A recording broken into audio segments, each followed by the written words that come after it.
네, 오늘 하나님의 말씀 제목은 내가 나를 사랑하느냐입니다. 오늘 이제 마지막 요한복음 21장 내용인데요. 오늘 본문을 대하면 떠오르는 찬양이 있죠. 뭐가 있습니까? 갈릴리 바닷가에서, 반주자 어디 가버렸지? 여기. 예, 우리 갈릴리 바닷가에서 한번 찬양 한번 해보십시다.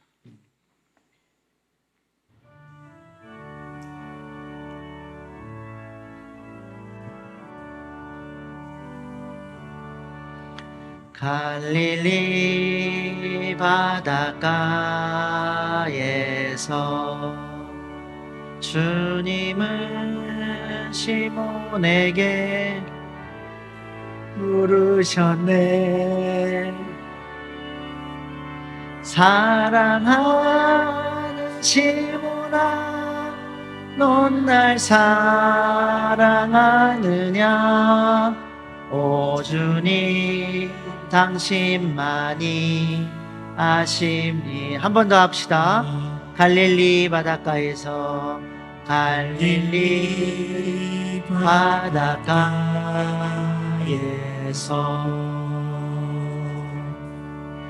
주님은 시몬에게 물으셨네. 사랑하는 시몬아, 넌 날 사랑하느냐? 오 주님, 당신만이 아십니다. 아멘. 여러분이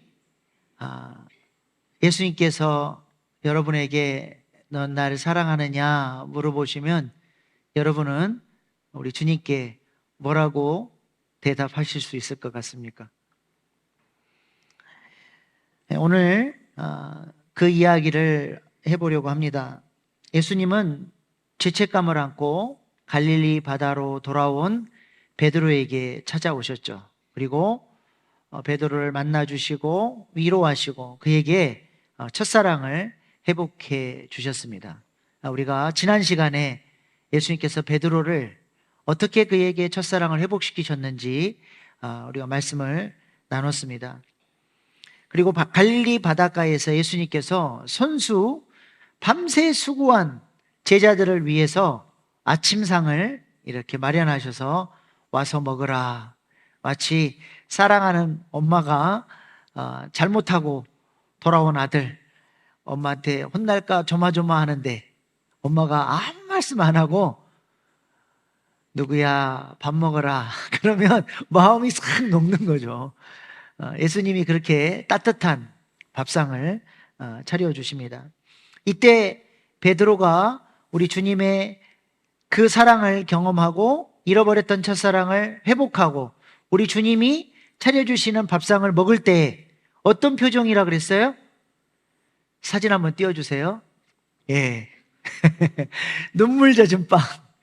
그 주님의 그 사랑에 감격해서 저렇게 눈물로 아침 식사를 했을 것 같습니다. 베드로는 저렇게 갈릴리 바닷가에서 예수님을 뜨겁게 또 새롭게 다시 만나게 되죠. 갈릴리는 여러분이 잘 아시는 것처럼 바다가 아니라 호수입니다. 그러나 갈릴리 사람들은 이 갈릴리를 갈릴리 바다라 그랬어요. 왜냐하면 이 조그만 땅덩이에서 이 호수가 어마어마하게 넓기 때문에 그렇습니다. 끝이 안 보여요. 수평선이 그냥 물로 보이는 거죠.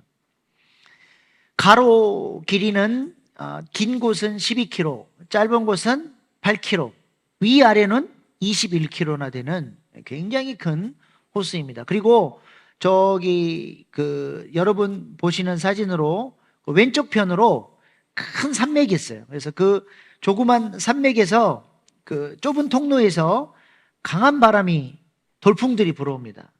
그래서 마치 바다에 파도가 치는 것처럼 굉장히 그 돌풍이 불어올 때는 큰 파도가 일어나는 마치 바다와 같은 그런 호수입니다.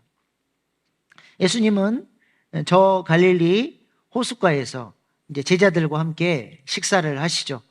부활하신 예수님께서 제자들과 함께 먹고 마셨다라고 하는 것은 예수님께서 부활하신 증거 중에 하나입니다. 육신으로 부활하셨기 때문에 먹고 마실 수가 있었던 것이죠.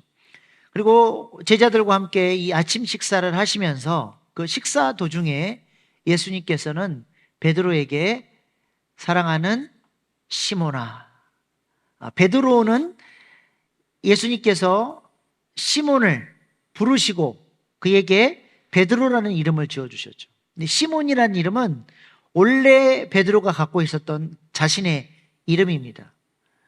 그의 본질적인 그 이름, 그의 어떠함, 그 어떤 잘못을 했고 예수님을 3번 배신했고 갈릴리로 도망쳐왔던 그런 패배자 베드로가 아니라 있는 모습 그대로 베드로의 이름을 시몬이라 부르시며 나를 사랑하느냐 우리 주님이 3번씩이나 물으십니다. 근데 앞에 숯불이 있고 3번씩이나 물으시죠. 뭐가 떠올라요? 베드로가 숯불 앞에서 예수님을 3번씩이나 부인했죠. 처음에는 부인하고, 두 번째는 맹세하며 부인하고, 세 번째는 예수님을 저주까지 하면서 부인을 했습니다. 예수님이 이 모든 사람보다 네가 나를 사랑하느냐, 본인 입으로 그렇게 예수님께 고백을 했죠. 이 모든 사람들이 다 주님을 배신해도 저는 주님을 배신하지 않겠습니다. 호언장담했는데 주님이 그것을 기억하시면서 이 모든 사람보다 나를 더 사랑하느냐 물으시는 거예요. 베드로의 그 실패했던 그 자리, 그것을 기억나게 하시면서 우리 주님은 다시 한번 그에게 기회를 주시는 것입니다. 네가 나를 사랑하느냐 물으셨을 때 베드로가 저번에는 3번씩이나 실패했지만 이번에는 주님 앞에 회복되어져서 사랑을 고백할 수 있도록 우리 주님이 베드로에게 기회를 주시는 겁니다. 여러분은 예수님을 부인하지 않고 사랑하십니까? 아멘이에요? 혹시 예수님을 부인하는 때는 없습니까? 아담과 하와처럼 주님 말씀보다도 내 삶의 우선순위와 내가 하고 싶은 것 때문에 선악과를 따먹고, 선악과를 따먹었다는 것은 선과 악의 기준을 나에게로 가져온 거예요. 하나님이 선이다 그러면 순종하고 악이다 그러면 하면 안 되는데 그 선과 악의 기준을 나에게로 가져와서 불순종하는 거죠. 오늘날의 선악과는 뭐예요? 하나님 말씀. 하나님께서 말씀을 통해서 우리에게 선과 악의 기준을 분명하게 가르쳐 주셨고 이 말씀대로 살라고, 이 말씀의 권위 아래 살라고 말씀하셨는데 교회를 다니면서 복 달라 그러고 하나님을 아버지라고 고백하며 하나님과 올바른 관계 가운데 살겠다라고 말은 하면서도 계속해서 선악과를 따먹고 살아요. 그러니까 그의 삶 속에서 하나님이 통치하시는 에덴의 기쁨을 못 누리고 살아가는 것이죠. 베드로가 넘어졌던 그 자리에서 다시 일어나서 예수님을 사랑한다고 고백했던 것처럼 우리가 때때로 예수님을 부인하고 선악과를 따먹고 그렇게 살아왔던 그 실패한 그 자리에서 베드로처럼 우리도 다시 회복되어져서 주님을 향한 사랑을 고백할 수 있기를 소망합니다. 그것이 하나님께 영광 돌리는 것이라고 제가 주일날 말씀드렸잖아요. 예배를 통해서 하나님을 하나님으로 인정하고 예배 가운데 치유하시고 회복하시고 역사하신 하나님을 통해서 우리의 삶이 달라지고 주님 앞에 엎드릴 수 있을 때 우리 하나님 앞에 영광 돌리는 것입니다. 예수님께서 베드로에게 3번 질문을 하시는데 마지막 3번째 질문의 뉘앙스가 살짝 달라져요. 쓰시는 단어가 달라집니다.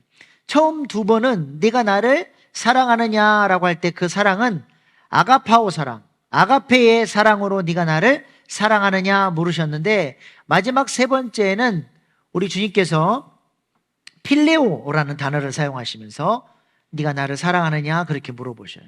근데 베드로는 예수님께서 아가페의 사랑으로 사랑하느냐 물으실 때에도 3번 다 똑같이 저는 주님을 필레오로 사랑하는 것을 우리 주님이 아십니다. 그렇게 고백을 합니다. 우리 예수님께서 왜 아가페로 사랑하느냐 물으셨고 베드로는 아가페로 물으셨는데 왜 필레오의 사랑으로 응답을 했을까요? 필레오의 사랑은 어떤 사랑입니까? 이 사랑은 한마디로 give and take이에요. 먼저 사랑을 받고 그 사랑에 응답해서 내가 그 사랑에 응답해서 돌려주는 거죠. give and take. 이 사랑은 그래서 성경에 친구 간의 우정, 사람 간의 이런 사랑, 이것을 필레오의 사랑이라고 합니다. 서로 사랑을 주고받는 거예요. 한쪽이 사랑을 포기하면 나도 사랑을 못하는 거죠. 근데 아가페의 사랑은 어떤 사랑이에요? 조건 없는 사랑, 일방적인 사랑이에요. 사랑받을 자격이 없는데도 사랑해주는 사랑이 바로 아가페의 사랑입니다. 무조건적인 사랑이죠. 이 아가페의 사랑은 바로 하나님 아버지가 가지고 계시는 사랑이고 하나님께서 우리에게 찾아오셔서 부어주신 사랑이 바로 아가페의 사랑이고 이것을 라틴어로 카리타스의 사랑이라고 하는 것입니다. 예수님은 지금 베드로에게 네가 나를 아가페의 사랑으로 사랑하느냐 물어보고 계시는 것입니다. 이 아가페의 사랑은 하나님이 가지고 있는 하나님의 본성적 사랑이에요. 요한일서 4장 8절 말씀 보시겠습니다. 사랑하지 아니하는 자는 하나님을 알지 못하나니 이는 하나님은 사랑이심이라. 하나님은 아가페이시다라고 하는 거죠. 하나님이 가지고 계신 본질적인 사랑이 바로 아가페의 사랑이라고 하는 것입니다. 이 사랑의 특징은 뭐예요? 하나님의 사랑의 특징은 뭡니까? 충만해요. 충만하다고 하는 개념은 뭐예요? 성경에서 이렇게 컵이 있으면 가득 채워진 게 충만이 아니라 차고 흘러 넘치는 거예요. 계속해서 부어져서 계속 흘러 넘치는 이 상태를 충만이라고 하는 것입니다. 하나님의 그 사랑이 충만하게 흘러 넘쳐서 만들어진 것이 바로 모든 피조세계고 우리예요. 그래서 하나님의 사랑이 우리에게 부어진 것이죠. 그래서 우리는 성령으로 말미암아 부어진 그 사랑으로 말미암아 하나님을 마음을 다하고 뜻을 다하고 힘을 다하여 사랑할 수 있게 되고 또 하나님이 주신 그 사랑으로 모든 피조세계 이웃을 사랑하는 자로 부름을 받은 거예요. 그 사랑이 우리 마음에 부어지면 이 사랑은 충만한 사랑이어서 나에게서도 흘러 넘치는 게 정상인 거예요. 그 사랑으로 하나님을 사랑하고 이웃을 사랑하게 되는 것이죠. 그리고 그 하나님의 충만한 사랑이 흘러 넘쳐서 이 땅에 오신 분이 바로 예수님입니다. 예수님은 그 하나님의 본성적 아가페 사랑의 본체이시죠. 그 예수님을 바라봤더니 아가페의 사랑이신 예수님을 바라봤더니 뭐가 충만하더라? 요한복음 1장 14절 말씀 시작.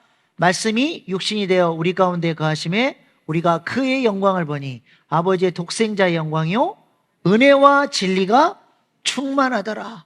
은혜와 진리가 충만하더라. 예수님의 이 사랑이 우리 마음에 부어지면 우리 마음 안에 뭐가 충만해져요? 은혜가 충만해져요. 그래서 예수님으로부터 하늘에 속한 모든 신령한 복을 받아 누리게 되는 거예요. 이 은혜로 말미암아 우리는 하나님을 사랑하고 하나님의 사랑 안에서 자라가고 하나님 보시기에 좋다 말씀하시는 삶으로 나아가게 되는 거예요. 이 은혜를 받으면 옛날에는 하나님을 대적하고 하나님 뜻대로 안 살았던 사람이 전조론적인 변화가 나타나서 하나님을 사랑하고 하나님께 순종하고 완전히 다른 모습으로 살아가게 되는 거예요. 옛날에는 이 땅의 것밖에 못 봤던 사람이 이제는 그 은혜로 말미암아 신령한 눈을 뜨고 신령한 세계를 바라보고 영원한 세계를 위해서 이 땅의 가치를 포기하고 하나님 나라를 위해서 살아가는 삶이 나오게 되는 것이죠. 그래서 은혜를 받으면 진리를 따르는 삶, 바른 삶이 반드시 나오게 되어 있는 거예요. 예수님의 사랑이 우리 마음에 부어지면 은혜와 진리가 우리의 삶에 나타나게 되는 것입니다. 요한복음을 딱 두 단어로 요약해라 그러면 은혜와 진리예요. 요한복음 1장부터 12장까지는 우리에게 찾아오신, 은혜로 찾아오신 예수 그리스도에 대한 이야기를 해줍니다. 말씀으로, 빛으로, 생명으로 오시는 거죠. 그래서 예수님이 우리에게 나는 뭐뭐다, 에고에임이 7가지 은혜를 주시죠. 뭐예요? 나는 생명의 떡이다. 나는 세상의 빛이다. 나는 양의 문이다. 나는 선한 목자다. 나는 부활이요 생명이다. 나는 길이요 진리요 생명이다. 나는 참 포도나무다. 이 은혜를 우리가 예수님으로부터 받아 누리게 되는 거예요. 그리고 나면 13장부터 21장까지는 이제는 우리가 그 은혜에 응답해서 진리로 나가는 삶, 바른 삶을 살아내는 거예요. 그 바른 삶의 핵심이 뭐냐? 요한복음 13장에서 예수님께서 우리에게 새 계명을 주셨어요. 시작. 새 계명을 너희에게 주노니 서로 사랑하라. 내가 너희를 사랑한 것 같이 너희도 서로 사랑하라. 내가 너희를 사랑했다. 그 사랑이 뭐예요? 아가페의 사랑으로 사랑했으니 너희도 아가페의 사랑으로 서로 사랑하라는 거예요.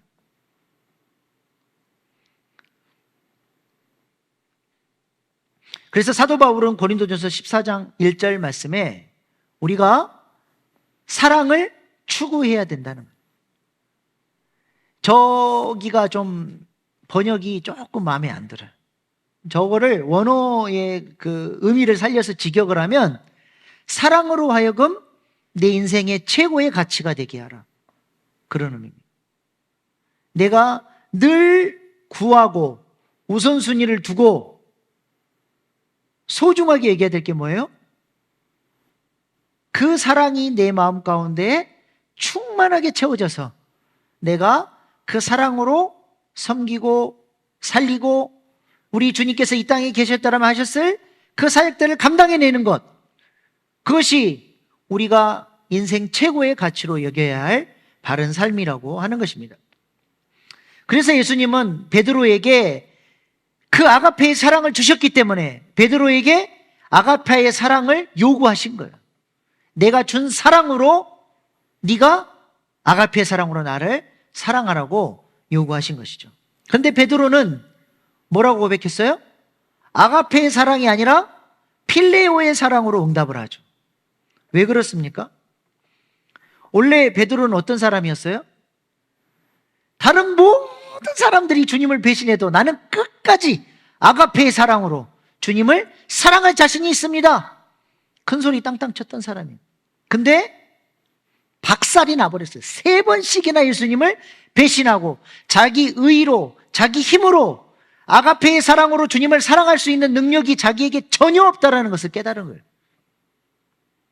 그래서 뭐라고 고백합니까? 주님이 아시지 않습니까? 저는 연약한 존재입니다. 제가 어찌 주님을 아가페의 사랑으로 사랑할 수 있겠습니까? 제가 할 수 있는 것은 주님으로부터 받은 사랑에 응답해서 주님 앞에 드릴 수 있는 것은 필레오의 사랑밖에 없습니다라고 주님 앞에 고백을 한 것이죠. 자신의 의가 박살이 나버린 거예요. 완전히 깨져버린 겁니다. 그랬더니 주님께서 뭐라고 말씀하셨어요? 다시는 그렇게 실수하지 말고 나를 다 사랑해라 말씀하시지 않고 뭐라 그래요? 내 양을 먹이라, 내 양을 치라. 무슨 말입니까? 네가 그렇게 자기가 옛자기, 그렇게 자신만만했던 옛사람이 깨트려지고 이제는 주님의 사랑이 아니고서는 내가 주님을 사랑할 수 없다라고 고백을 하는 걸 보니 네 안에 진짜 사랑이 들어갔다. 내가 너에게 부어준 그 아가페의 사랑을 가지고 그 사랑으로 섬기고 살리는 자로 내 양을 먹이고 치는 사역자로 살라고 우리 주님께서 베드로를 세워주시고 그에게 자신이 목숨 바쳐 살린 자신의 양을 맡기는 사랑의 사도로 우리 주님께서 베드로를 세워주신 것입니다. 그러니까 지금 사실 베드로가 필레오의 사랑으로 주님을 사랑한다고 고백하지만 말은 그렇게 하지만 실제로는 뭐예요? 아가페 사랑인 거예요. 주님으로부터 아가페의 사랑을 충만하게 받아서 그 사랑에 응답해서 베드로도 이제 아가페의 사랑을 흘려보낼 수 있는 그런 사람이 된 것입니다. 그러니까 역설입니다. 베드로가 자기가 아가페의 사랑으로 주님을 사랑할 수 있다라고 큰 소리 쳤을 때는 그 사랑이 아가페의 사랑이 아니었어요. 근데 내가 아가페의 사랑으로 주님을 사랑할 수 없다라고 겸손히 고백했을 때는 아가페의 사랑이 되는 것이었습니다. 지금 제가 뭔 말을 하는지 따라오고 계시죠? 네. 그래서 베드로가 자신의 서신에서 이렇게 이야기를 합니다. 베드로전서 4장 8절로 11절 말씀. 시작. 무엇보다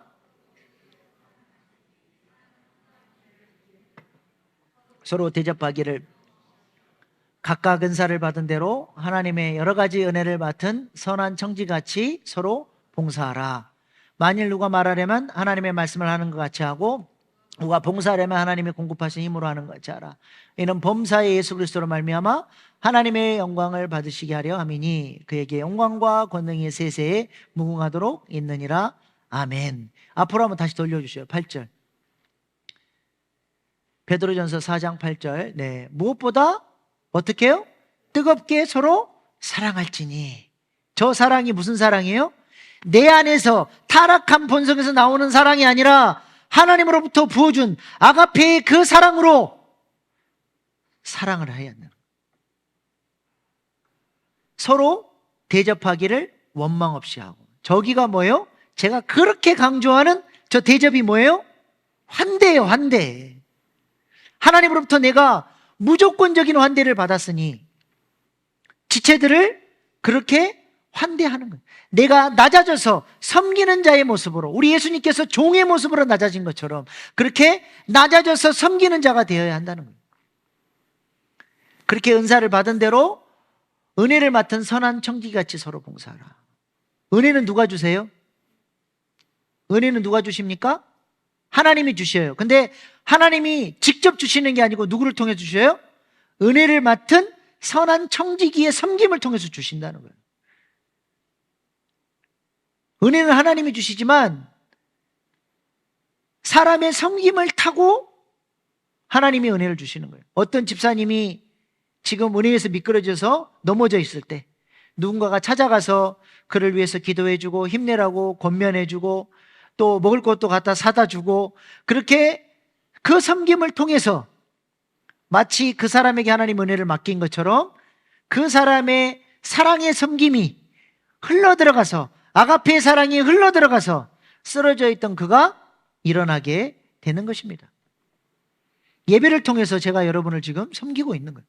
하나님이 이 예배를 통해서 은혜를 주시지만 부족한 저를 통해서 하나님께서 은혜를 흘려보내주고 계시는 것이죠. 그래서 우리가 받은 은사를 따라서 말을 할 때도 뭐 하는 것처럼 하나님이 말씀하시는 것처럼, 그래서 우리가 빛이 있으라 서로 축복하고 격려하잖아요. 그렇게 말을 할 때나 봉사를 할 때나 다 하나님이 주시는 힘으로 해야 된다는 거예요. 그걸 통해서 우리가 하나님의 사람으로 살아가게 되는 것입니다. 베드로가 그런 삶을 산 거예요. 그래서 오늘 본문 말씀 18절, 19절 말씀 보면 예수님께서 베드로가 어떤 삶을 살게 될 것이라고 말씀하셨어요? 내가 진실로 진실로 내게 이르노니 내가 젊어서는 스스로 띠띠고 원하는 곳으로 다녔거니와 늙어서는 내 팔을 벌리리니 남이 내게 띠띠고 원하지 아니하는 곳으로 데려가리라. 그 하나님의 사랑이 베드로를 그리스도의 남은 고난에 동참하는 삶으로 데리고 가셨다는. 그래서 실제로 네로 박해 시대에 베드로가 거꾸로 십자가에 매달려 죽게 되죠. 교회를 세우는 일에 기초석으로 그가 드려지게 됩니다. 사도 바울도 이 사랑을 강조해요. 갈라디아서 5장 13절 말씀 보세요. 형제들아 너희가 자유를 위하여 부르심을 입었으나 그러나 그 자유로 육체의 길을 삼지 말고 오직 사랑으로 서로 종노릇하라. 서로 섬기는데 뭘로 섬기라? 사랑으로 섬기라. 저기서 그 원문의 의미를 좀 살려서 얘기하면 너희의 섬기는 동기, 헌신하고 봉사하는 원인이 사랑이 되게끔 해야 된다는 거예요. 주님으로부터 아가페의 사랑을 충만하게 공급받아서 그 사랑의 능력으로 서로 섬길 때 살리는 역사가 일어나고 그 교회가 부흥하고 능력 있게 쓰임받게 되는 것입니다. 그것이 아니면 아무것도 아닌 거예요. 고린도전서 13장 1절로 3절 말씀 보세요. 내가 사람의 방언과 천사의 말을 할지라도 사랑이 없으면, 아가페의 사랑이 없으면 소리나는 구리와 울리는 꽹과리가 되고, 아무리 말을 잘하고 뭐 천사 같은 말을 해도 그것이 사랑에 근거한 것이 아니면 아무것도 아니라는 거예요. 2절 내가 예언하는 능력이 있어 모든 비밀과 모든 지식을 알고 또 산을 옮길 만한 모든 믿음이 있을지라도 사랑이 없으면 내가 아무것도 아니요. 이것도 충격적인데 3절은 더 충격적이에요. 내가 내게 있는 모든 것으로 구제하고 또 내 몸을 불사르게 내줄지라도 사랑이 없으면 내게 아무 유익이 없느니라. 많은 사람들을 돕고 살리고 세워도 사랑이 없으면 아무것도 아니에요. 그 사랑의 동기가 아가페의 사랑이 아니라 유격적 자기 사랑이어도 저런 행동을 할 수가 있는 거예요. 사람들이 타락하면서 생겨난 유격적 자기 사랑. 이 말은 뭐냐면 모든 게 다 자기 영광이에요. 봉사를 해도 사람들로부터 인정받아야 되고 누군가를 섬겨도 내가 대단한 사람이라고 영광을 받아야 되고. 그래서 유치한 사람은 어때요? 돌아오는 반경이 짧아요. 눈에 다 보여. 아우 저 인간은 자기밖에 몰라.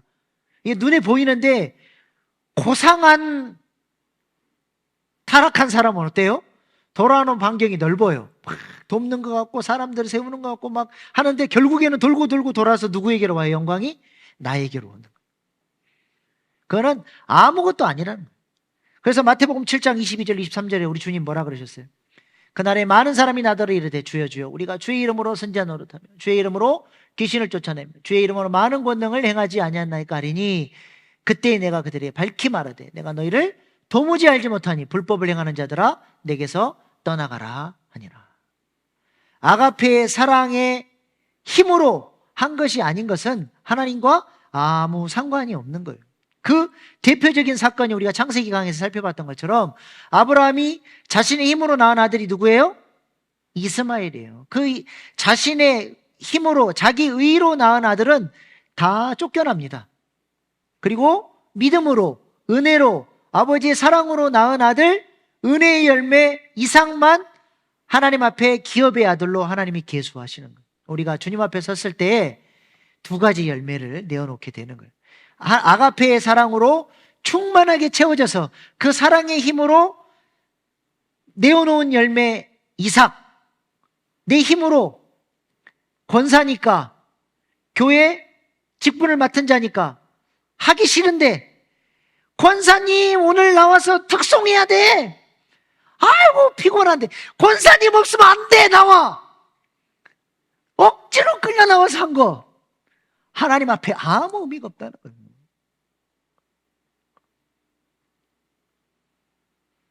주의 이름으로 이것도 하고 저것도 다 했는데요 난 널 모른다. 이삭이냐 이스마엘이냐. 주님의 심판대 앞에 섰을 때 이스마엘로 살아왔던 모든 것들은 다 쫓겨납니다. 우리가 이 사랑을 받아야 돼요. 로마서 5장 5절 말씀에 하나님의 사랑이 우리 마음에 부음받음이니, 이 사랑이 우리 안에 충만하게 부어졌을 때 신자다운 신자로 살게 됩니다. 그렇게 하나님을 마음과 뜻과 정성을 다해 사랑하고 교회를 사랑하고 주님의 남은 고난에 기꺼이 동참하고 내게 지어준 십자가를 지고 주님을 따르는 자로 살아감으로써 하나님이 기뻐하시는 열매를 내어놓을 수 있는 신자가 되는 거예요. 주님 앞에 섰을 때 주님께서 부어주신 사랑으로 제가 한 것은 아무것도 없고 오직 은혜의 힘으로 주님, 제가 부족하지만 이거밖에 못했습니다라고 했을 때 우리 주님이 잘하였도다 착하고 충성된 자, 주인의 기쁨에 참여할지어다, 칭찬받는 자가 되는 것입니다. 우리가 오늘 이 밤에 이 사랑을 구하면서 나아갈 수 있기를 소망합니다. 하나님, 이 사랑이 없이는 제가 신자다운 삶을 살지 못하는데 이 사랑을 저에게 부어주십시오. 기도하면 하나님이 부어주실까요? 안 부어주실까요? 부어주세요? 안 부어주세요? 네. 기도를 안 해봤으니까 그러는 거예요. 기도해보세요. 사랑이 오나? 거의 안 올 겁니다. 이 사랑이 하나님의 영광을 담은 이 카바드라고 하는 굉장히 무거운 영광을 담은 사랑이기 때문에 내 마음의 보좌가 그 사랑을 담을 준비가 안 되어 있으면 그 사랑의 무게를 견딜 만한 마음의 보좌가 준비되어져 있지 않으면 그 사랑이 부어질 수가 없는 거예요. 그러기를 위해서 우리 주님이 뭘 말씀하실까요? 회개할 것을 말씀합니다. 너 이거 내려놔라. 이거 포기할 수 있겠니? 우리가 주님 앞에 잘못 살아왔던 베드로처럼 우리 주님을 배신하고 부인하고 내가 원하는 삶을 살기 위해서 내가 원하는 대로 살아가기 위해서 주님을 의도적으로 배제시켰던 그 모든 삶의 자리에서 내가 회개하고 주님의 사랑을 간구할 때 하나님께서 그때에 우리 마음의 보좌가 준비되어졌을 때 아버지의 사랑을 부어 주실 것입니다. 오늘 이 밤에 야곱이 하나님 앞에서 약복강에서, 약복강은 뭐냐면 약복이라는 뜻은 다 쏟아놓는단 말이에요. 다 하나님 앞에 쏟아놓고 그의 힘의 근원인 환도뼈를 주님이 깨트려 버렸을 때 주님 앞에 두 손 들고 항복함으로써 뭘 경험했어요? 분이엘의 아침, 하나님의 얼굴, 하나님의 영광을 경험하는 찬란한 새벽, 어둠이 가고 아침이 오니 하나님 보시기에 좋았더라. 그 역사가 약복강에서 야곱이 기도를 통해서 경험을 한 거예요. 오늘 이 밤이 여러분에게 야곱의 약복 나루터가 되기를 소망합니다. 주님 앞에 다 쏟아놓고 깨트려져서 분이엘의 영광을 경험하고 돌아가는 이 밤 될 수 있기를 소망합니다. 그래서 아가페의 사랑으로 우리가 살아감으로써 주님 앞에 영광 돌리는 저와 여러분 되기를 소망합니다. 기도하겠습니다.